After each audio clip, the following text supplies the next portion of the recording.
Tushirikishane tone la upendo.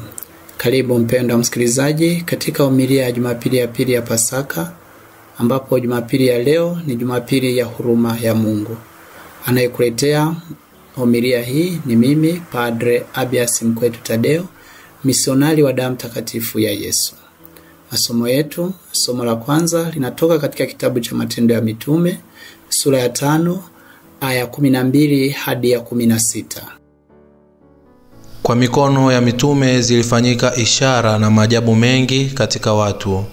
Nao wote waliokuwako kwa nia moja katika ukumbi wa Sulemani, na katika wote wengine hapana hata moja aliyethubutu kuambatana nao, ila watu waliwaadhimisha. Walioamini wakazidi kuongezeka kwa Bwana, wengi wanaume na wanawake. Hata ikawa katika njia kuu hutoa nje wagonjwa na kuwaweka juu ya majamvi na magodoro, ili Petro akija, ngawa kivuli chake kimwangukie mmojawapo wao. Nayo makutano ya watu wa miji iliyoko kando kando ya Yerusalemu wakakutanika, wakileta wagonjwa, nao walioudhiwa na pepo wachafu, nao wote wakaponywa. Neno la Bwana. Tumshukuru Mungu. Somo la pili linatoka katika kitabu cha Ufunuo, sura ya kwanza, aya 9 hadi ya 11a, aya ya 12 hadi ya 13, na aya ya 17 hadi ya 19.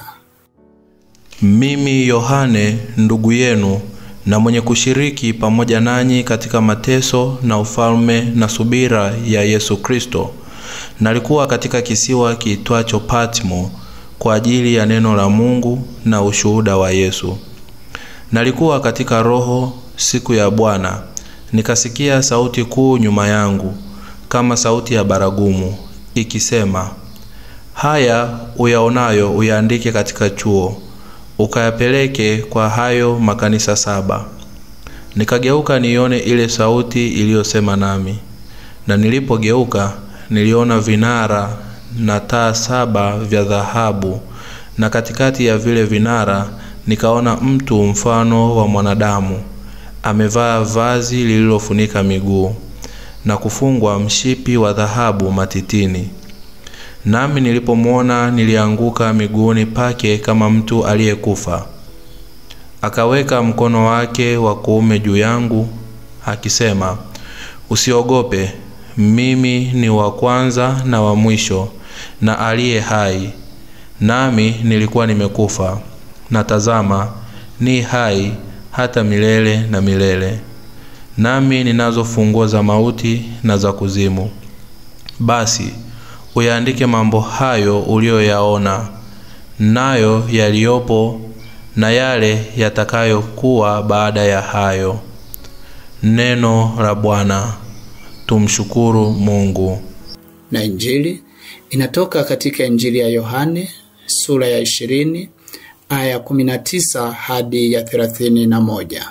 Karibu tusikilize Injili. Bwana awe nanyi na awe rohoni mwako. Somo la Injili takatifu ilivyoandikwa na Yohane. Utukufu kwako, Bwana. Ikawa jioni siku ile ya kwanza ya juma, pale walipokuwapo wanafunzi, milango imefungwa kwa hofu ya Wayahudi. Akaja Yesu akasimama katikati, akawaambia, amani iwe kwenu. Naye akisha kusema hayo, akawaonyesha mikono yake na ubavu wake. Basi wale wanafunzi wakafurahi walipomwona Bwana. Basi Yesu akawaambia tena, amani iwe kwenu. Kama Baba alivyonituma mimi nami nawapeleka ninyi. Naye akiisha kusema hayo, akawavuvia, akawaambia, pokeeni Roho Mtakatifu. Wote mtakaowaondolea dhambi wameondolewa, na wote mtakaowafungia dhambi wamefungiwa. Walakini mmoja wa wale 12, Tomaso aitwaye Pacha, hakuwako pamoja nao alipokuja Yesu. Basi wanafunzi wengine wakamwambia, tumemwona Bwana. Akawaambia, mimi nisipoziona mikononi mwake kovu za misumari, na kutia kidole changu katika mahali pa misumari, na kutia mkono wangu katika ubavu wake, mimi sisadiki hata kidogo. Basi baada ya siku 8 wanafunzi wake walikuwamo ndani tena, na Tomasi pamoja nao. Akaja Yesu na milango imefungwa, akasimama katikati akasema, amani iwe kwenu. Kisha akamwambia Tomaso, leta hapa kidole chako, uitazame mikono yangu, ulete na mkono wako utie ubavuni mwangu, wala usiwe asiyeamini bali aaminie. Tomaso akajibu akamwambia, Bwana wangu na Mungu wangu. Yesu akamwambia, wewe kwa kuwa umeniona umesadiki.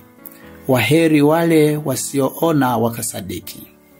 Basi kuna ishara nyingine nyingi alizozifanya Yesu mbele ya wanafunzi wake, zisizoandikwa katika kitabu hiki.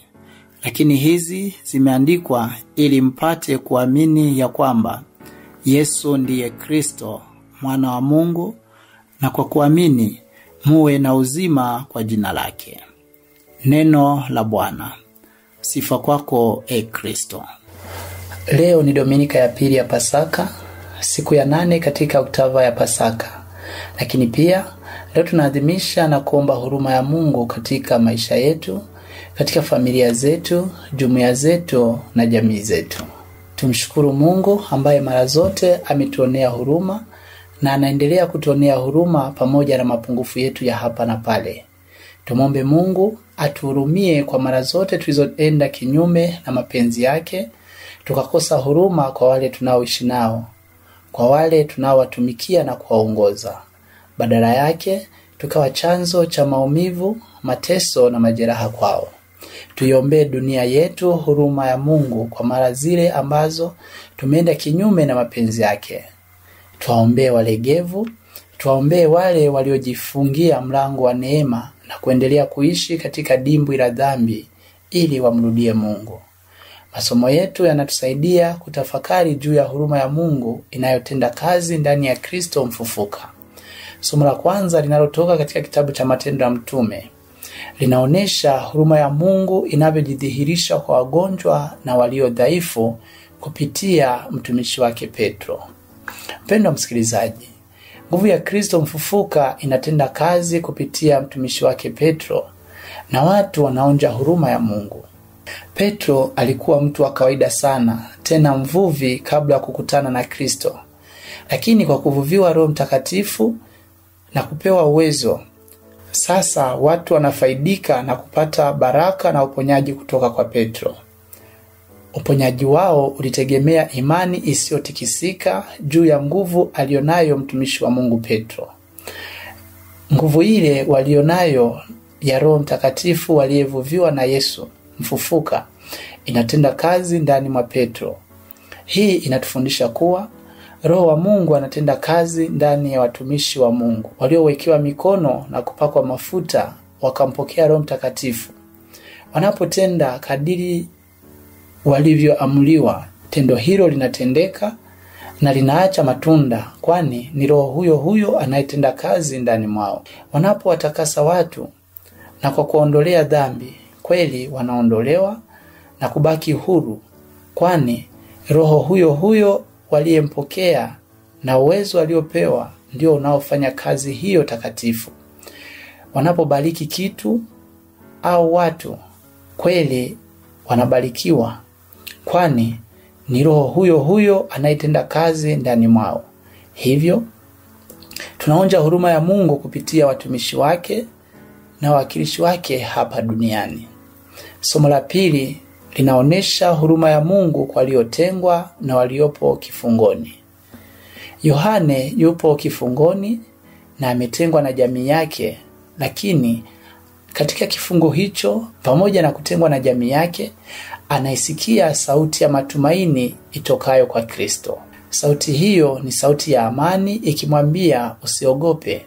Ni sauti inayotoka kwa Bwana wa nyakati zote, Bwana wa furaha, lakini anayeonekana nyakati za huzuni. Yeye ni Alfa na Omega, yaani mwanzo na mwisho, lakini pia ndiye mwenye funguo za mbinguni, funguo za maisha ya milele, maisha ya furaha na amani ambayo hayana mwisho. Hii ni sauti ambayo na sisi, mpendwa msikilizaji, tunatamani kuisikia katika mapambano yetu hapa duniani.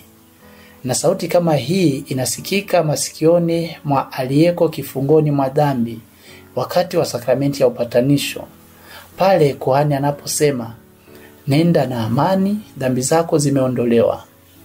Aliyekuwa dhambini anajisikia amani, furaha na mwepesi, hivyo anajazwa tena matumaini. Somo la Injili linaonesha huruma ya Mungu kwa wenye mashaka, mkato wa tamaa na wa dhambi.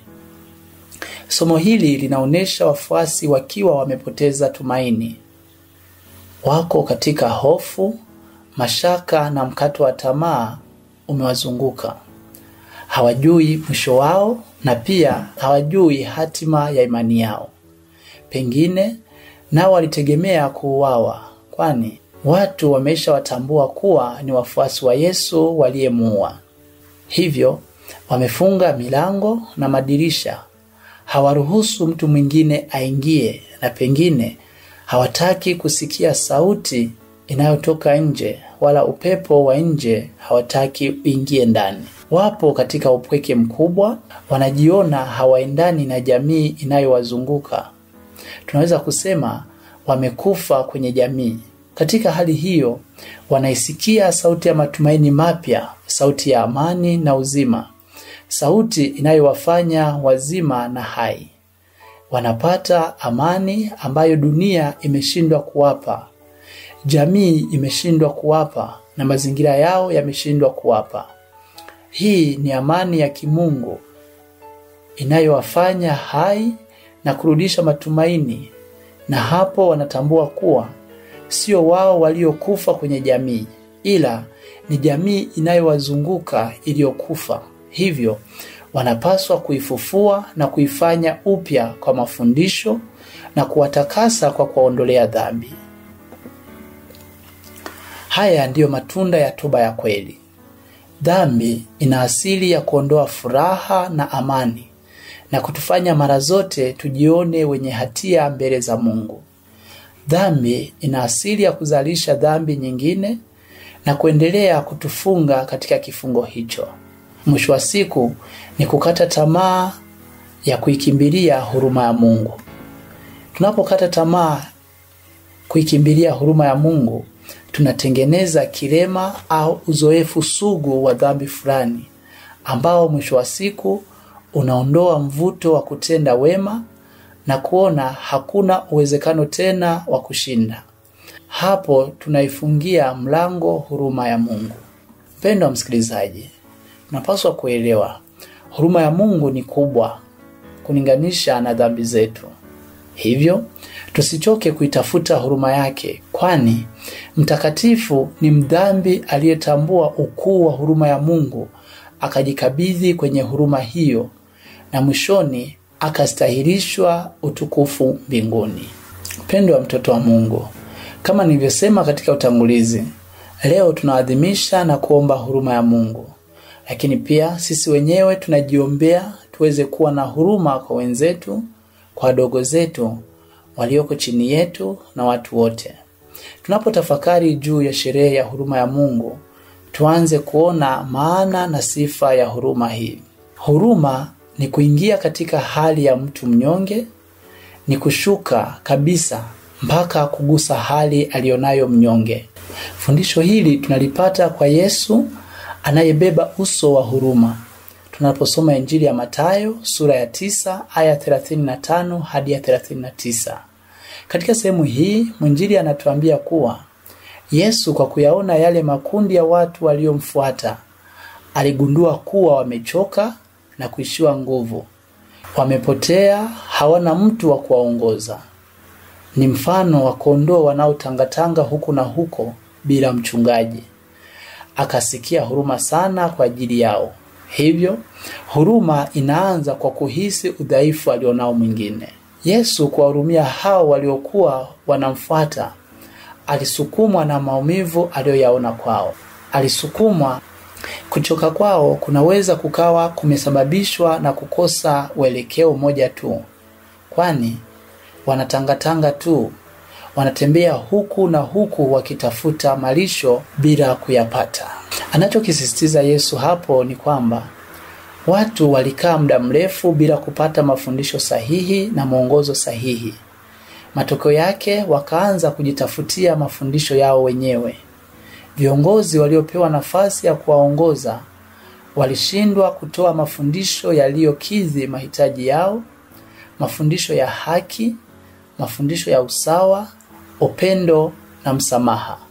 Badala yake ikawa mafundisho ya sheria nyingi, tena sheria kandamizi za kuwachosha watu. Yesu anaguswa na mahangaiko yao watu hao. Anaona uhitaji mkubwa wa kuwaongoza na kuwaelekeza. Mavuno ni mengi, ila watendakazi ni wachache. Basi mwombeni Bwana wa mavuno apeleke watendakazi shambani mwake. Hii ni agizo mpaka kwetu leo. Tuendelee kumwomba Bwana wa mavuno apeleke watendakazi shambani mwake, kwani bado kuna watu wanaohangaishwa na mafundisho potofu yenye kuleta hofu na wasiwasi badala ya imani na matumaini. Katika tukio hilo, Yesu anaguswa na kuwahurumia hao kondoo, kwani kondoo asina mchungaji yuko hatarini. Ni rahisi sana kukamatwa na mnyama hatari. Hii ni kwa sababu hakuna anayeangalia maadui wala hatari. Hamna anayeongoza maisha yake. Kondoo huyo anafananishwa na mtu asiye na kiongozi wa kumwelekeza na kumwongoza vizuri. Kiimani atayumbishwa sana na kukosa uelekeo. Mtu wa namna hii ni wa kuhurumiwa, kwani ni rahisi sana kupotea kiimani.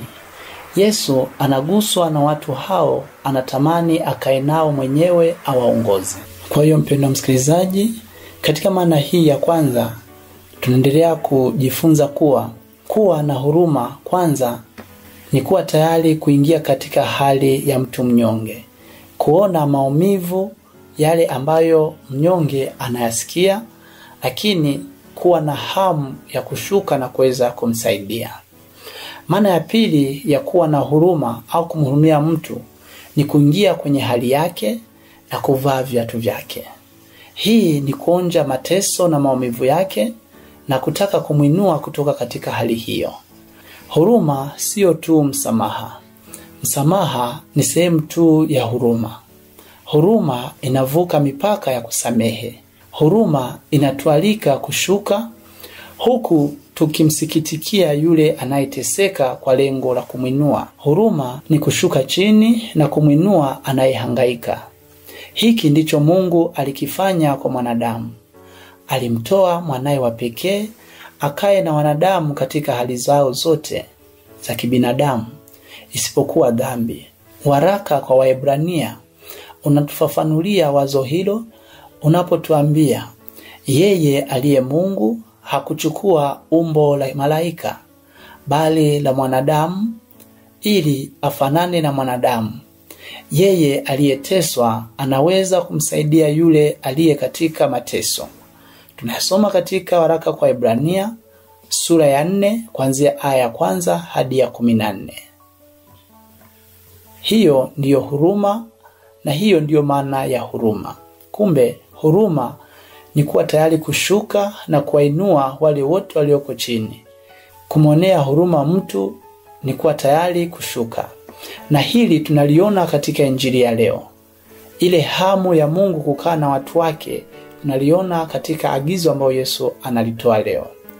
Yesu kwanza anaona ubaya wa dhambi na hivyo anapenda kubaki pamoja na watu wote akiendelea kuwapatanisha na Mungu. Anajua watu wake watatenda dhambi tu tena na kujiondoa mikononi mwa Mungu. Ili wasipotee milele, anaacha matunda ya ukombozi yaendelee kutenda kazi duniani. Kazi ya kimungu inaachwa mikononi mwa wafuasi wa Kristo, yaani mitume, ya kuwaondolea watu dhambi. Hii ni sakramenti ya upatanisho Sakramenti inayofunua huruma halisi ya Mungu, kwani inamwachia yule anayeungama amani na furaha ya kweli ya moyo ambayo dunia haiwezi kuitoa. Kupitia sakramenti hii ya upatanisho, Mungu Roho Mtakatifu anafanya kupitia nafsi ya padre na kuacha watu bila hatia yoyote mbele za Mungu. Agizo hili la Yesu linadhihirisha kuwa huruma ya Mungu ipo kati yetu kupitia makuhani wetu. Na kama kuna mtu anapata ukakasi wa kwenda kuungama na kupata ondoleo la dhambi kwa padre, basi ajifunze na kurudisha imani kupitia agizo la Yesu kwa mitume wake lililotolewa katika Injili ya leo. Chukua tena muda, usome Injili hii ya leo, uone mamlaka ambayo Yesu anayaacha mikononi mwa mitume, ambapo warithi wao wa mitume hao ni maaskofu wakisaidiwa na mapadre.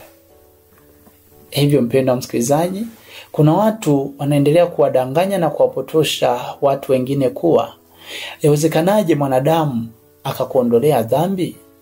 Ni bora utubu moja kwa moja kwa Mungu, atakusamehe. Swali la kujiuliza, je, Yesu aliyeacha agizo hilo alikuwa amechanganyikiwa au alikuwa hajui anachokifanya? Jibu ni kwamba Yesu alitaka kubaki pamoja na watu wake kupitia wafuasi wake, na anaendelea kuifanya kazi hiyo kupitia Roho wake Mtakatifu. Roho aliye ndani ya watumishi wake ndiye anaendelea kuondolea watu dhambi, ndiye huyo anaendelea kuwapatanisha watu na Mungu. Kumbe mpendwa msikilizaji, anayeungama vizuri anapata ondoleo la dhambi, anapaswa kuwa na uhakika kuwa dhambi zake zimeondolewa, hana hatia ile aliyokuwa nayo mbele za Mungu. Amekuwa mtoto mpya wa Mungu kwa kupokea neema ya utakaso ambao ni uzima wa kimungu ndani mwetu. Ana kila sababu ya kufurahi na kupata amani. Hivyo nasi tunaalikwa kuwa vyombo vya huruma. Mpendwa msikilizaji, tunapoomba na kutafakari juu ya huruma ya Mungu, tunaalikwa nasi kuwa vyombo vya huruma kwa wengine. Muda mwingine tunaweza kuwa sababu au tumekuwa sababu ya watu kukata tamaa kwa maneno yetu ya kukatisha tamaa, kuvunja moyo na kuogopesha. Tunapokosa kuwa na huruma kwao, tunawakatisha tamaa na kuongeza mateso zaidi. Tunaweza kujiuliza, tunaambia nini wale ambao hawana watoto? Kwenye ndoa yao hawakujaliwa kupata watoto. Tunaambia nini wale ambao hawana kazi maalum ya ajira? Tunaambia nini wale wenye ulemavu fulani, wenye magonjwa fulani na kadhalika? Mpendwa msikilizaji, naposhindwa kuyaona mateso yao au kuyaonja hata kifikra, kuna hatari ya kuwaumiza zaidi na kukosa moyo wa huruma. Tunaposhindwa kuwaheshimu na kuwachukulia kama wanajamii, tunawaumiza sana na kuzidisha maumivu yao. Tunapokosa kusikiliza au kusikilizana, tunazalisha mateso. Kuna watu wengi wanateseka kwa kukosa kusikilizwa tu na kuthaminiwa. Kumbe mpendwa msikilizaji, siku ya leo tunapoiomba huruma ya Mungu, nasi tunapata nafasi ya kutafakari namna gani tumekuwa ni chombo cha huruma kwa wenzetu. Kizuizi cha kutenda tendo la huruma ni ubinafsi. Mtakatifu Gaspari del Bufalo, ambaye ni mtume wa upendo wa damu azizi ya Yesu na ni mwanzilishi wa shirika la damu azizi ya Yesu, alipenda kuwasisitiza wamisionari wenzake akisema, twendeni tukajifunze shida na mahangaiko ya watu, tushiriki kubeba mizigo yao. Hapo Gaspari mtakatifu alikuwa anaeleza kuwa kitendo cha kutoka nje ya mipaka yetu kuwaendea wengine ni hatua muhimu katika kuwa na huruma kwa anayeteseka. Wengi tumejifungia ndani ya ngome zetu, ngome au boma la ubinafsi wa kutaka kila kitu kiwe changu au kutaka niwe wa kwanza kufaidika na asikipate mtu mwingine. Katika ubinafsi huo ambao ni umimi, tunashuhudia dhuluma kwa maskini na wasio na uwezo. Badala ya kuwainua, tunawakandamiza zaidi na kuongeza mateso yao. Katika ubinafsi huo, tunashuhudia ufisadi na wizi wa mali ambayo ingewafaidia wanyonge na wahitaji zaidi kupunguza mateso yao. Katika ngome ya ubinafsi, tumejikuta tunakuwa wabaguzi. Huyu sio ndugu yangu, siwezi kumsaidia. Huyu sio mtoto wangu, atajijua mwenyewe. Huyu sio kabila letu, akitaka afe tu. Huyu sio kanisa letu, atajijua tu. Asaidiwe na ndugu zake huko kanisani. Mpendwa msikilizaji, katika ngome ya binafsi tunajikuta tunakuwa wachoyo kushirikisha kwa wengine kile ambacho tumejaliwa na Mungu. Na hapo wapo ambao tunasema bora kiharibike tu kuliko nimpe yule. Mpendwa msikilizaji, ni furaha sana mtu anapokuja kukushukuru kwa kumsaidia kufikia malengo yake. Mtu anapokuja kwako na kusema kaka au dada au baba au mama, na kushukuru kwa mchango wako katika mafanikio yangu, kwani kile ulichonisaidia kimeniwezesha kufikia malengo yangu. Hii inapendeza sana. Tujivunie kuwainua wadogo. Swali ambalo tunapaswa kujiuliza: katika mafanikio yako, umefanikiwa kumwinua nani? Lakini mpendwa msikilizaji, katika ngome ya binafsi tunaficha na kulingia vipaji vyetu tukiona wengine watafaidika zaidi. Matokeo yake sisi wenyewe hatukifurahii kipaji chetu wenyewe na wengine hawafurahii. Tunakuwa sawa na yule aliyeficha talanta yake kwenye leso, akaishia kuadhibiwa tu. Kinyume chake, anayekitumia kipaji chake vizuri, kwanza anakipenda, anakifurahia na pia wengine wanafurahi. Tunawashuhudia wachezaji wazuri wanaojitoa na kucheza bila malingo, wanavyofurahia kufanikiwa kwao, na watu wanavyowafurahia na kuwapenda. Madaktari wanaojitoa kwenye fani yao vizuri na kuwahudumia vizuri wagonjwa, tunashuhudia wanavyofurahia kazi yao na kupendwa na watu. Mzazi anayetekeleza vyema majukumu yake nyumbani, tunashuhudia anavyoifurahia familia yake na kupendwa na watoto wake. Kumbe mpendwa msikilizaji, ubinafsi unaotupelekea kulingia kipaji chetu unatudanganya, kwa sababu kwanza hatukifaidi kipaji chetu wala kukifurahia, na pili hatupendwe na wanajamii. Kitu cha kuzingatia ni kwamba tunaposhindwa kutoka kwenye ubinafsi na umimi na kujiona kwamba mimi ndio kila kitu, tunaumiza wengi na hatuwezi kufanya tendo la huruma. Muda wote tutajiona sisi ndio wahitaji. Tutajirundikia vitu vingi ambavyo sio vya lazima sana, tukijiona kuwa sisi ndio wahitaji zaidi kuliko wengine. Kumbe ubinafsi na uchoyo unaendana na wazo au dhana kwamba mimi ndio mhitaji zaidi kuliko hata wahitaji wenyewe. Nikitoa nitapungukiwa. Kumbe mpendwa msikilizaji, tendo la huruma linavunja ukuta wa ubinafsi. Tujizoezeshe kutenda tendo fulani la huruma katika mazingira yetu, na hapo tutaondoka kwenye ubinafsi na tutabarikiwa zaidi. Sehemu ya pili mpendwa msikilizaji ni historia ya sherehe ya huruma ya Mungu. Hii ni sherehe inayokiri ukuu wa Mungu wa kumpokea kila mwanadamu na kumfanya kiumbe wake tena, pamoja na dhambi zake zote alizozitenda. Ukuu huo wa Mungu unaonekana kwa namna anavyomrudia mwanadamu hata baada ya kukosea. Adamu na Eva walitenda dhambi na kutaka kujitawala wenyewe. Mwisho wa siku wakajikuta wako uchi kwa kulipoteza vazi lililowapa heshima na kuastiri. Hilo ndilo vazi la utakatifu na neema. Lakini bado Mungu aliahidi tena kuwakomboa na kuwarudisha licha ya kwamba hawakuomba msamaha hadharani. Tunasoma katika kitabu cha Mwanzo sura ya 3 aya ya 15.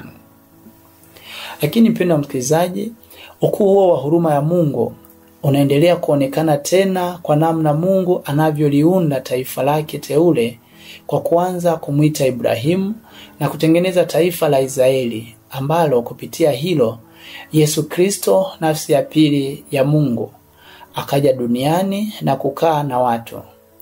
Hivyo huruma yake kwa wanadamu imemfanya sasa akae pamoja na watu, sio tena kwa kupapaswa au kufikiriwa, bali yuko moja kwa moja pamoja na watu wake anapoliishi na kulithibitisha lile jina lake la Emanueli.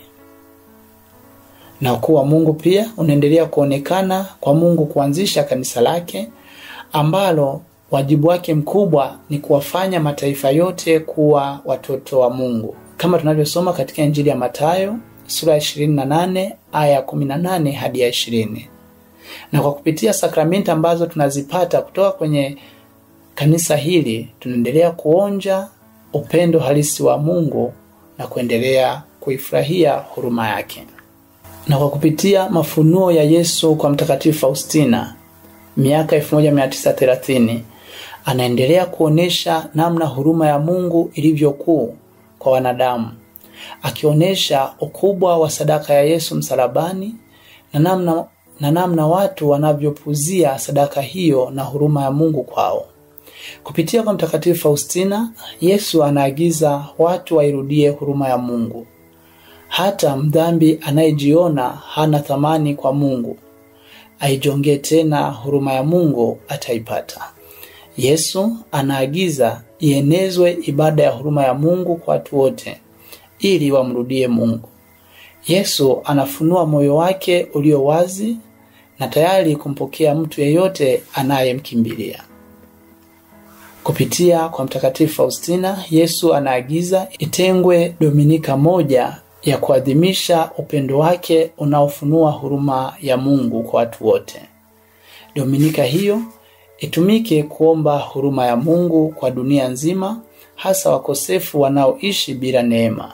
Dominika hiyo itumike kuwakumbusha watu kuwa Mungu yuko tayari kuwapokea kama watarudi. Na Baba Mtakatifu Yohane Paulo wa pili akaitangaza Dominika ya pili ya Pasaka kuwa ni Dominika ya huruma ya Mungu, ambayo pia inajulikana kama Dominika nyeupe, ambayo kwa watu watakaoadhimisha vizuri watapata rehema kamili. Dominika hii itanguliwe na kusali novena ya siku 9, watu waungame na siku hiyo wapokee Ekaristi takatifu na kusali kuiomba huruma ya Mungu kama zawadi kwa wanadamu, ili waendelee kuikumbuka sadaka yake ya pale msalabani. Yesu aliiachia dunia zawadi ya picha yake inayoonesha matunda ya sadaka yake ya pale msalabani. Picha hiyo inaonesha miale myeupe na myekundu inayotoka ndani ya moyo wake, kuonesha anavyozitakasa roho kupitia maji ya ubatizo na anavyoendelea kuziimarisha roho kupitia Ekaristi takatifu. Kwa hiyo mpendwa msikilizaji, historia nzima ya sherehe hii inaonesha namna huruma ya Mungu imeendelea kujifunua na kuendelea kujidhihirisha katika maisha ya mwanadamu tangu dhambi ya Adamu mpaka katika vizazi vyote.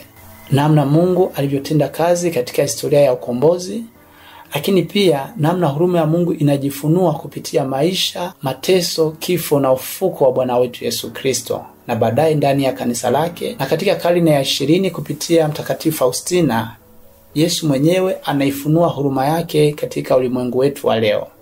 Na baadaye Baba Mtakatifu anatangaza kuwa Dominika ya pili ya Pasaka itakuwa ni Dominika ya kuiadhimisha huruma ya Mungu. Hivyo mpendwa msikilizaji, leo ni Dominika ya huruma ya Mungu.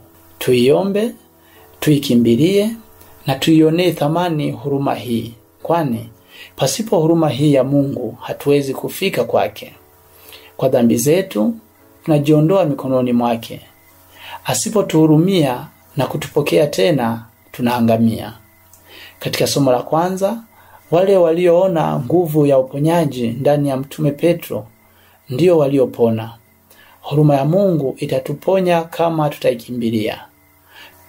Tunapoomba huruma hii ya Mungu na kuifurahia, tujiombee nasi wenyewe tuweze kuwa na huruma kwa wengine. Tushirikishane tone la upendo. Ulikuwa nami Padre Abias Mkwetu Tadeo, misionari wa damu takatifu ya Yesu.